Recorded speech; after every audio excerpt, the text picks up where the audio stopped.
In today's video, Conor McGregor responds to Henry Cejudo's boxing advice, Laura Sanko shows off black eyes after a tough sparring session, Michael Chandler defends Dana White over fighter pay criticisms, Michael Bisping on whether Charles Oliveira could lure Khabib Nurmagomedov out of retirement, Amanda Nunes reveals Kayla Harrison was part of the reason why she left ATT. Let's roll. Alright, let's get this show started!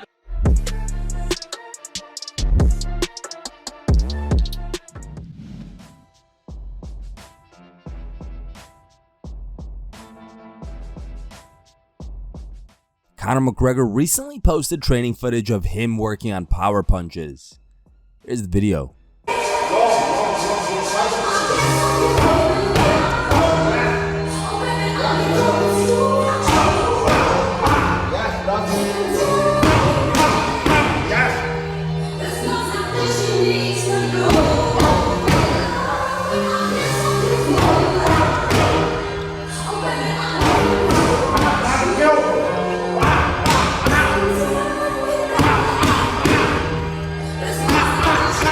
Reacting to McGregor's latest training video, Henry Cejudo criticized his boxing technique and advised the Irishman to avoid turning his hips with punches as it makes one susceptible to takedowns.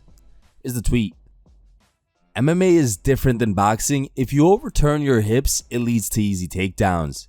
It's hard to recover your position if you overthrow your hips. You essentially add more time to whatever punch you throw next. You really need to understand setup punches. Sincerely, the GOAT. McGregor responded to Cejudo by tweeting back, Henry Cejudo, God bless you. Hold on tight. I just want to crush the head, not hold. I'll be there on bottom fighting evil if I overthrow my hips. Overthrow, nice word. Come back and hit a throw. Whatever after that. Launch someone. Make the splash, kiddo. You a fat mess the last 24. Truth. In another tweet that was later deleted by McGregor, he wrote, that's it. Answer the question, you little pissant stain. I'm live in this game like a grenade, no pin. Kane with 2 yachts and a steel bar in my leg. Raring to go. Chopper, chop you up. Cejudo replied with, whatever the cringe this means, I know that you know that I know my shit. This is free advice I'm giving you, lad. P.S.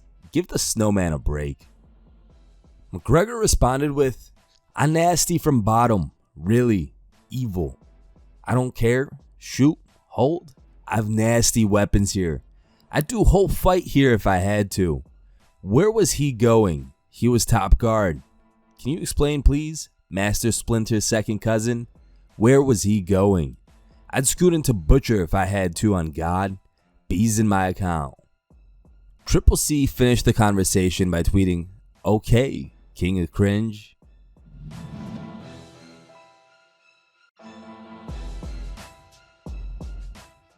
Laura Sanko is a former MMA fighter who only fought once as a professional under Invicta FC. She went 3-1 as an amateur before her only pro outing, a 2013 submission victory over Cassie Robb. Laura quit the fighting game for family reasons, but she hasn't stopped training. ESPN's analyst recently uploaded a video of the aftermath after a tough sparring session which saw her sustain 2 black eyes. Here's the video. You should see the other guy. He's fine. Sanko captioned the video by writing, thanks for encouraging me to go to pro class and do all the sparring rounds. At Pauluvian Necktie, laughing emotes. At CG Artistry, has her work cut out for her this week with my makeup, but I actually felt pretty decent, and as weird as this sounds, getting cracked in the face again felt so good. I'm coming for you next time, at Ty Dalla MMA. Also, here's some footage from another grappling session. Slap the shit out of him, there we go.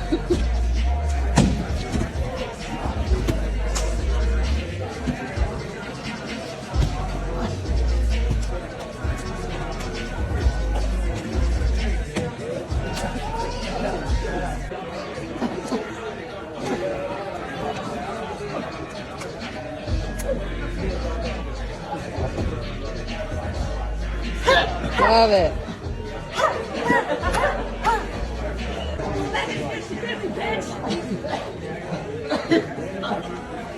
Yeah. There we go. 5 seconds on top. There we go. Up, up, up. Woo! Let's go.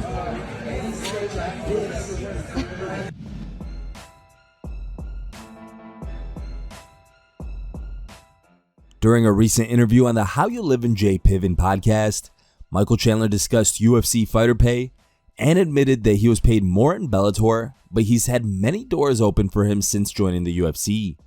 He also raised the point that Dana White has sacrificed a lot to run the promotion.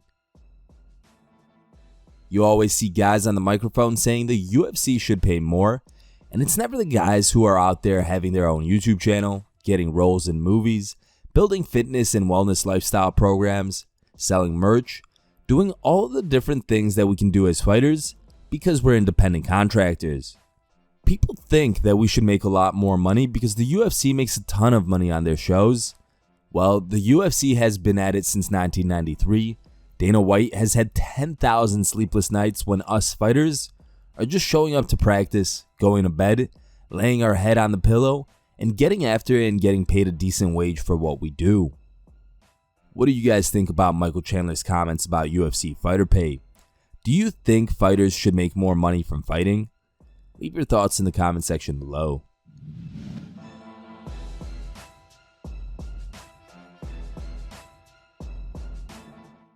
Daniel Cormier recently suggested that an Islam Makhachev loss against Charles Oliveira could potentially lure Khabib Nurmagomedov out of retirement in search of revenge.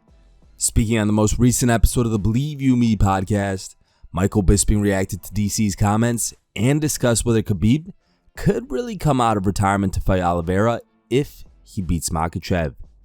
Here's the clip. But what do we think of this? Because I did see DC was in the news this week. He said if Charles Oliveira beats Islam Makhachev, then Oliveira could be the one to lure Khabib out of retirement. And if what you said is true, well, you're not making it up. That quote's what he said. Father's plan. You know, we're going to beat them all. We're going to prove that our style is the best. We're going to bring the belt back. You know, if there's a guy out there, Charles Oliveira, and he beats Islam, essentially what he's done is taken that reputation, because now Islam is the representation. He's their biggest name. He's their golden goose, whatever you want to call it. You know, he's the guy flying the flag. And if Charles can beat him, you never know. Khabib might take that a little bit personal and say, right, fuck this shit. This is number one bullshit. I got to get the gloves on. Mother, I'm very sorry, but father's plan. You know, wouldn't that be awesome? What a fucking storyline that would be. And oh my God, what a pay-per-view.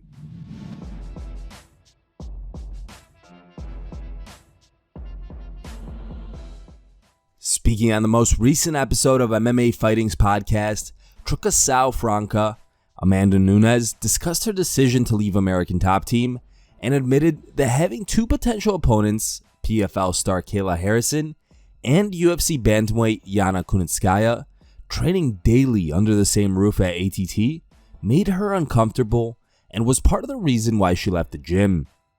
There were no girls when I got to American Top Team.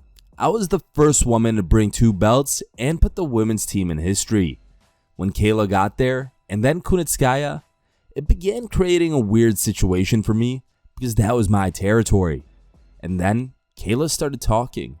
I was kind of, man, I'm not even safe in my territory.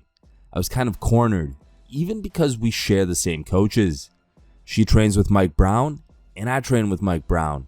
I was already training with them when she got there. If she's going to sign with the UFC or not, that's up to Kayla. I'll be waiting. That would be the correct way, in my opinion, for her to talk about me, because I'm no longer there. That's the correct way to say whatever she wants on the mic, to call me out or do whatever she wants, and I'll be waiting for her there. Here are the top 3 memes you guys posted on MMAmemes.com. In third place is a meme posted by user Khabib Makhachev. Second place goes to John Head. and the number 1 voted meme was posted by a user named DanielT94.